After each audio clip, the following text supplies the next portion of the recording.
Walang budget, pero gustong magpapababad sa beach, di ba? Or ano ba ang gagawin natin? Walang budget, pero gusto naman makapag-swimming sa malayong lugar.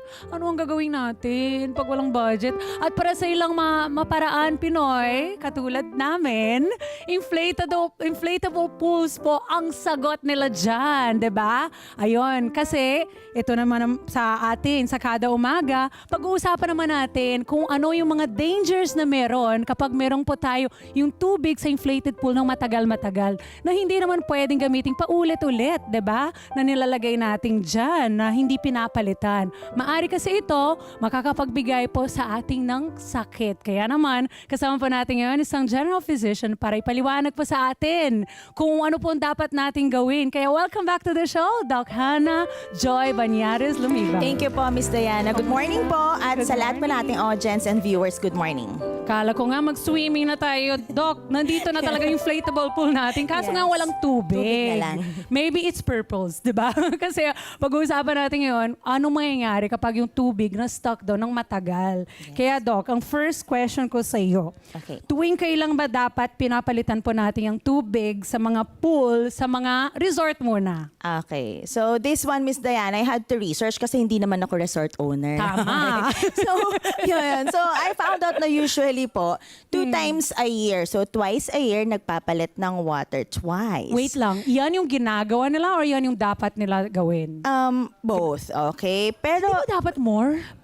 Twice a depende year lang? sa lagay din. So I cannot speak for the resorts po, True. diba? So depende sa lagay. So kung talagang dinudumog ng tao yung resorts, it would be more. Pero yung mga condo type, yung konti lang yung nagsiswim, sayang naman yung water, diba? Conserve Baka water. yung mga yan, once a year lang. Yes, once or twice. They have ano naman po, treatment, water treatment, Yes. filtration systems. Kaya do not worry, malinis po yung water nila. Uy, pero nag-worry na ako. Ako twice a year lang yan nagpapalit. Parang mag-second thought na muna ako bago ako pumasok dyan. Lalo na, or siguro, maybe you just wear something lang talaga, Yes, no, Doc? Pero ito, Doc, since natanong natin yung mga commercial pools, kasi yan, wala tayong control dyan eh. Hindi naman sila yung tayo mayari nun. Paano naman yung mga pools na inflatable?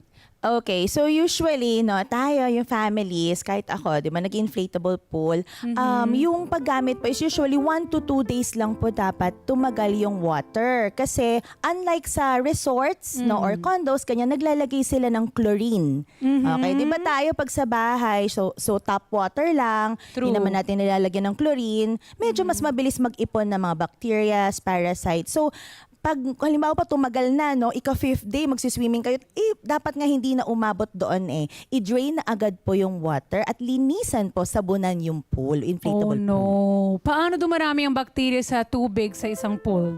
Okay, ganon. So yun na-mention ko, di ba, yung chlorine, yan pong ginagamit, di ba, para matanggal yung Matanggal mga yung mga, bacteria. So oo. normally, bacteria are everywhere naman po, di ba? Totoo, So, pag yung stagnant water, kahit saan naman, kahit nga sa pail na stagnant water, mag-iipon talaga yan ng mga bacteria, parasite. Kaya nga minsan nakakita tayo ng mga, yung malabo na or madulas na yung water. Ang oily tingnan. Oily tignan. So parang dirty yuck. na. Oh, yun yung sign na dirty na. Kasi tabi po, yung mga kumakain dyan. Sorry po. Yeah, that's the natural talaga po na mangyayari for stagnant water, hindi gumagalaw. Tsaka ano, Doc, diba yung pinag-uusapan ng marami, yung dengue, nangyayari Oh, yes. pa rin, ha? Mag-ingat din tayo Yes. dyan. Pero, Itapon agad Oo, yung itapon water. agad. Opo. At kung nakababad naman ng isang tao sa tubig na hindi pinalitan mula sa pool, ano ang maaring makukuhang sakit dito, Doc? Kasi Okay. this is summertime. Kailangan natin Yes, malaman. oo. Ayan. So, di naman sa pananakot na magsabi ako ng Go mga lang! sakit. Takutin mo kami! Okay. Para maiwasan. Okay? Yes, correct. So, first, yung skin diseases. So, sakit sa balat, no? So, I'll give you Check. 3. Nag-pool Yes, ang kasi ganda ako naman ng skin mo recently. ngayon. Sa ibang bansa pa naman, baka mas madumi pa. Lagot. Ayan. So first, yung contact dermatitis. So sometimes nagkakaroon ng allergic reaction sa skin. Aha. Dun sa mga particles sa pool or sometimes the plastic itself, yung plastic ito, ng sa inflatable pool. mismo. Oo. So pag nadikit, lalo na yung mga bata, medyo sensitive skin nila. True. Tapos hindi naman tayo sure yung quality ng plastics. So minsan nagkakaroon ng rashes, redness, pangangati ng skin na nawawala din naman minsan ng kusa, or pwede mong lagyan ng mga cream na parang soothing cream, zinc oxide, calamine, gano'n. Nawawala din siya. Okay, so in short, kailangan after maliligo. Totoo. Agad-agad. Maligo pa rin. Okay, so bigyan kita ng second na skin disease, Miss Diana, no? Yun namang fungal infection. Oh, no. Mas madaling intindihin yung buni, alipunga, at Oo. an-an. Okay? Yun yung mga rashes na yung buni, yung bilog-bilog na rashes, no? Ayaw natin yan. Yes, yung sa paa naman, di ba ganun din, mapula o makati, no? Sa paa. Totoo. Tapos yung an-an, yung puti-puti po sa balat, minsan sa mukha, sa iba-ibang parte po ng katawan. Fungal infection po ito. And kailangan po, kung sa start, di ba po, hindi mawala agad, you can use po yung mga may over-the-counter po na mga pwede antifungal naman. cream. Uh-huh. And if it doesn't work po, kailangan pa rin mag-consult sa doctor, dermatologist, or your family doctor or pediatrician for kids po. Ito, Doc, meron pa tayo nalaman na pwede pala magkaroon pa mga bata ng mga ear infection. Oh, yes. Yes. Nangyayari talaga yun. Opo, Kasi opo. pumapasok talaga hindi naman nalalang. Siyempre, diba? lulubog-lubog yung kids sa correct. pool, di ba? Feel na feel ba? Okay? Oo. Ayan. Pag ahon, parang may tubig. Sabi ng bata, parang may laman yung ear ko. Oo, Tapos, correct. pag hindi po yan natanggal, no, minsan namumula, makita nyo maga o masakit yung tenga. Okay, tapos minsan, halimbawa, tumagal yung water, yun yung tinatawag nating swimmer's ear, by the way, or otitis externa. Pag po tumagal, halimbawa, water, di agad natanggal, papasok pa po yung infection, magiging yung term na luga.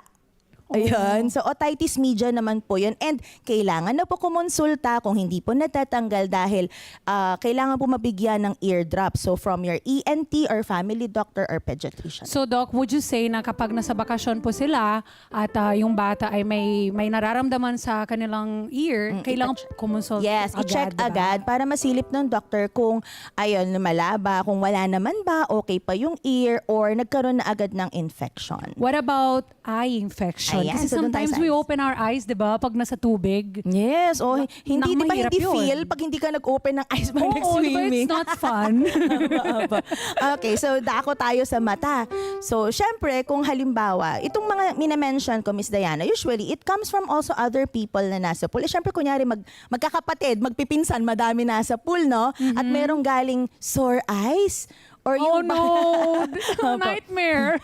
yung tinatawag namin na bacterial conjunctivitis. So, bacteria yon pag napunta na hawa, no? Napunta sa mata. Hindi yun dahil sa titig, ha? Hindi Huwag natin totoo yun. maniwala yan. Actually, lahat ang dami na sino na tinitingnan mo titig, na walang magkaka-sore eyes ka ano? din, Sabi di? ko, hindi!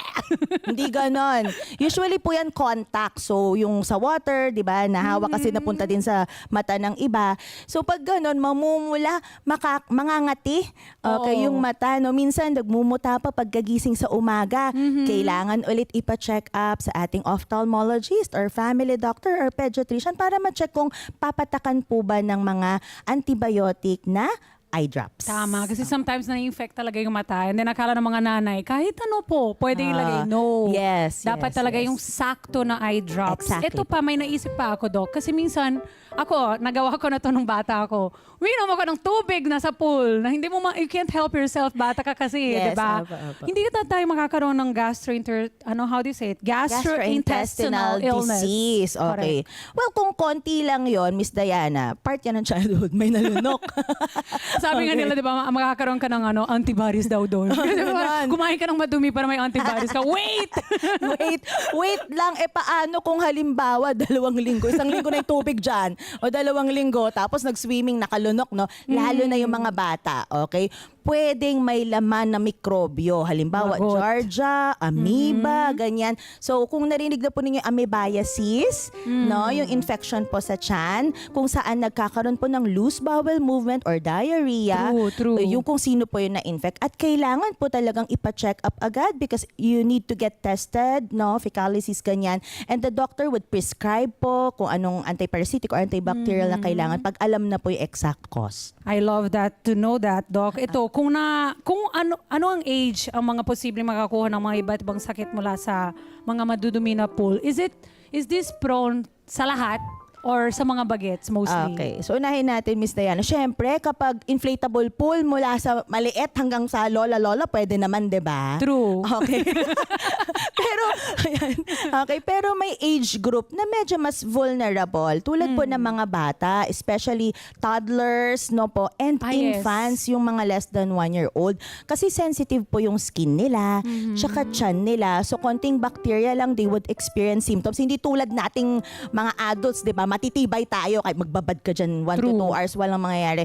Pero pag kids po, especially cautious po dapat tayo sa mga 6 months old pababa. Dapat po hindi pa masyadong nilulublob sa inflatable pool. Tsaka tingnan mo, pag makita mo sa screens, di ba, yung mga bagets, like, nagsuswimming, pumapasok sa inflatable, lumalabas, naapakan nila yung mismong sahig na minsan madumi. Yes, opo. Bumabalik po ulit, di ba? So, yan, dinadala din nila yung mga, naku po. Yes. One more po, Miss Diana. Di ba po, pag nag-swimming, example ko ulit, magpipinsan. No po? Kasi yun talaga yung maganda, no? Magpipinsan. So, for example, merong from amoeba or whatever intestinal Parasites, infection na meron yung isa sa pinsan. Okay, nag-swim. Mas maganda, mag-shower muna. Bago mag-swimming. Yes, especially kung hapon kayo magsiswimming kasi syempre nagpawis-pawis na nyo.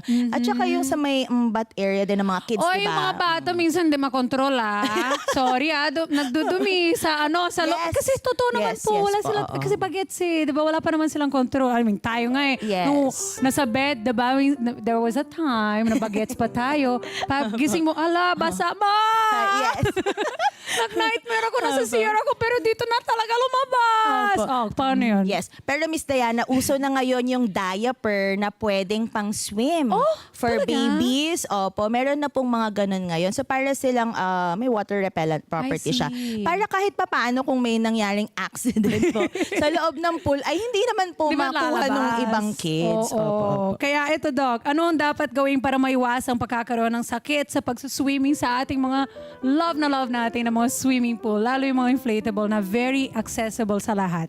Okay, so very simple lang po, no? So sa mga mommy, daddy, families po na gagawin yung pagsiswimming sa inflatable pool, make sure po yung cleanliness po, no? Yung water, keep it clean po. Halimbawa po, nagamit na, gusto gamitin ulit bukas, takpan yung inflatable pool. Or halimbawa, nakadalawang gamit na, dumimi na, itapon na po. Pwede namang, tas pagkatapon, huwag niyo pong kalimutang sabunan, okay? Hugasan, ganon. I-clean yung pool before the next use. Ayan, kasi doon nanggagaling yung bacteria, 'di ba? Sa True. dumi. Opo. Kaya mag-good news naman tayo sa kanila. Kasi puro naman threat, warning, di ba, takot. Kaya sa good side naman, Doc, anong magagandang naidudulot po sa ating pagsuswimming kahit sa inflatable po pa lang? Okay, so for me po kasi I have a 5-year-old. So talaga nag-inflatable. Nag-i-enjoy siya Oo, sa nag-enjoy ganyan. talaga mag-inflatable pool. So yung matanggal yung screen time ng bata, hindi puro Ay, oo cellphone nga, no? tsaka computer, at mag-swimming, 'di ba? So it adds dun sa experience nila sa summer, even mental health kasi kahit True. kids mental health dapat iniingatan. So nadadagdag lalo na pagkasama mommy, daddy, mga tita, lola, 'di ba? It's the Lolo. greatest bonding, di ba? Yes, di ba yun yung mga good memories natin nung bata tayo, yung nagsiswimming kasama ang mga pinsan at mga tita-tito ganon. It adds to the, what do you call this, parang core memories, di ba? True, So true. yun, ganda nun sa mental health. Also, yung sunlight. So kapag mga early morning, di ba, na Ay, magsiswim. maganda yan for oo, vitamin D Correct. din. Okay, ma-activate natin yung mga vitamin D sa balat. So kung merong sakit sa balat, meron din siyang benefit din po, yung magandang sunlight. Tapos Opo. meron pa akong Quella benefit para sa mga mommies na napapagod sa pagluto, sa pag-aalaga ng mister nila. Di ba pag nagsuswimming po yung mga bagets, maya-maya gusto nila matulog. Yes. Kaya Di ba, Doc? Tama yun. Oo, Relate pa-swimming mo yan sila sa mga oras na pwede. Siyempre, may mga oras din naman na too much yung araw. Pero dun sa oras na pwede, ipa-swimming mo yan mga bagets para mapagod sila. Ayan. Mamaya tulog sila. May time kayo ni Mister. Ayun. Yun pero, lang. Baka mamaya bukas, may dagdag na naman kayo ng Yes, bata. pero reminder po ha, narinig ko yung mga naglalaba, nagluluto ng mga mami, no? Kung nagsiswimming po yung mga anak nyo, lalo na po toddlers, mga infants pa po, make sure po may nakabantay. Totoo Okay? Yung tinatawag natin na parang touch supervision, yung within arm's reach na pag nalubog, di ba maaangat mo siya Gaganon mo ulit. kagad. Ganon. Oo. Kasi bukod dun sa mga sakit po na nakukuha, meron din pong mga accidents, no? True. Accidental drowning or Ay, totoo yun. nadulas, nabagok. Injuries. So dapat meron po laging adult supervision para wala pong mangyaring aksidente. Yes, ito naman, Doc. Pakisabi naman sa amin kung fake or fact ang bawat item na may mga statements ako dito na babanggitin ko. So, let's see. Parang ano to but let's revise kung talagang nakinig pa tayo kay Doc. So, ito, Doc. First, hindi nakakamatay ang sakit na posibleng makuha mula sa pagsuswimming sa pool. Is this fake or fact? Okay. Fake. Gulat yung Explain. audience, no? Sabi, hilig manakot ni Doc. Hindi. Kailan nangyayari na fake? Paano ko nasasabi na pwedeng makamatay? Kapag po, di ba narinig niyo yung mga symptoms na sinabi ko, tapos hindi nagpa-check up, yung wala lang yan, dahon-dahon lang yan, ganon. At lumala yung infection, 'di ba? Naka-reach sa mga parts of the body na medyo critical, like the brain, for example, no? True. Yung mga parts ng body. So, pwedeng maging critical yung condition, makamatay. So, ibig sabihin po, kailangan magpakonsulta agad sa doktor kapag may mga naranasan po sa mga sinabing simptomas. Tell them, Doc. Tama yun. On our second naman, fake or fact, mas magandang naiinitan ng araw ang tubig mula sa pool para mamatay ang bakterya. Kasi ano yan natural kettle. Joke. Kettle talaga. Kasi di ba akala ng mga tao, lahat ng pwede mo mawawala yung bakterya basta iano mo lang sa mainit na tubig. Yes, Totoo ba to, Doc? Ayan. Fact naman. Ay, totoo ba? Okay. Pwede Yung pala. syempre yung sunlight, yung UV rays po of the sunlight, they help po na hindi masyadong mabilis dumami yung bacteria. Kaya nga Bacteria. di ba po yung mga, kahit sa mga resorts, mas maganda yung pool na nasa labas kesa nasa indoors, no? Mas safe doon. Kasi merong parang natural sterilizing gano'n na property, yung UV, yung sunlight po. True. That's great. Di ba? Ilabas natin talaga. Wag na indoor, Huwag kayo matakot sa sun, di ba? Opo. The sun is Your is friend. healing. Yes, your friend. Correct. Magano lang tayo. Sunscreen lang talaga para Yes, hindi maano yung opo. balat natin. Ito, kapag nailabas or sorry for the word, naihipo ang isang tao na ang tubig na nainom mula sa pool, hindi na siya magkakasakit. Okay, so yun nga kung lumabas through urine, no, yung tanong. Okay, so tandaan nyo po kung nakainom or nakapasok sa katawan yung water, ando na yung bacteria, dumaan na yan sa iba-ibang part ng katawan, lalo na dun sa sikmura, di ba, mga bituka, so gastrointestinal Yucks. areas. So pag naihi mo na siya, dumaan na dun. Okay. Kaya pwede nang magkasakit kahit naihi mo na siya, nandun na sa katawan, gumagawa na ng sakit. Pwede ba Okay? siya mag-proliferate pag once nandun siya? Or hindi naman ganon? Pwede. Yun yung, like amoeba for example. Oo. Kaya, fake pala, sorry. Fake yon. So, hindi yan porke lalabas sa urine o sa ihe ay okay na. Kasi meron na siyang pwedeng mga makos na symptoms sa ibang parts ng katawan. Probably, Doc. Kung nangyari na sa kanila ito lahat ng mga sinasabi natin at medyo nag-worry na tayo, baka lumala, ano pong dapat gawin? Kasi parang sa mga sinasabi mo, siguro yung itong last na pinag-usapan natin, wag na natin isipin na lumabas na yan sa katawan. Kailangan mo siya i-detox din, diba? Yes. Lahat-lahat. Ano pong dapat gawin ng isang nanay or isang sangkada natin na may mga ganitong sitwasyon at hindi nila alam kung anong pwede mangyari sa mga bagets? Okay, so starting with yung sa last nating condition na nasabi, no, yung pag-LBM nga dahil sa mga iba-ibang bacteria or parasites. Yung mga mommies, alam to, no? Pwedeng painumin ng oral rehydration salts, no? Mga Vivalite, Pedialyte, Oresol, di ba? Kung sakaling maka-experience ng LBM, kasi sometimes it would resolve naman spontaneously. Sabihin, kahit walang gamot, pwedeng mawala. Okay? Pero syempre, pag tuloy-tuloy, consult pa rin the doctor. Okay? Pwede din pakainin like banana, apples, rice, ganyan. Okay, yung mga home remedies, alam na alam to ng mga mami, ginagawa to ng mga mami, no? Effective naman, Yes, diba? for yung mga skin disease po, ayun, soothing creams like 'di ba sa mga convenience store merong mga zinc oxide, yung for rashes, calamine lotion. Meron, ganon. oo. Yung mga ganun. Yung mga Sanay ganun ako muna. dyan. Oo. Pag talagang hindi kinaya ng powers ng mami na maglagay nun, then that's the time to consult po your family doctor. Or Kaya pediatrician. ito na, perfect doc. Ibigay mo na ang iyong contact para mag-consult naman talaga tayo sa inyo. Okay po. So, ayun po.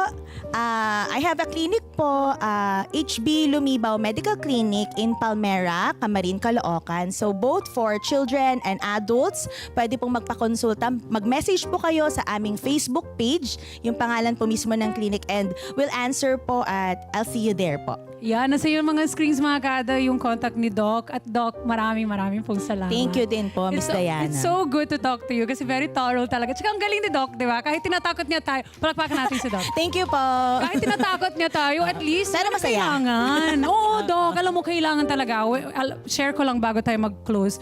Yung dati nung nagkasakit ako, when I had cancer, tinakot kasi ako nung second doctor ko. Doon ako gumaling. Kasi kailangan natin ng konting scare, di ba? Minsan may parang ganun eh. Kailangan talaga para haharapin natin ng seryoso yung problema, di ba? Kaya thank you, Yes. Doc, for what you do. Thank you you. for guiding us, yung mga mommies natin. At mga kada, masarap talaga po ang nagtampisaw sa tubig ngayong tag-init. Pero dapat din nating ipairal yung kalinisan para hindi po dumampi sa ating anumang sakit, di ba? Let's get together. Sunnet 25. Sunnet 25.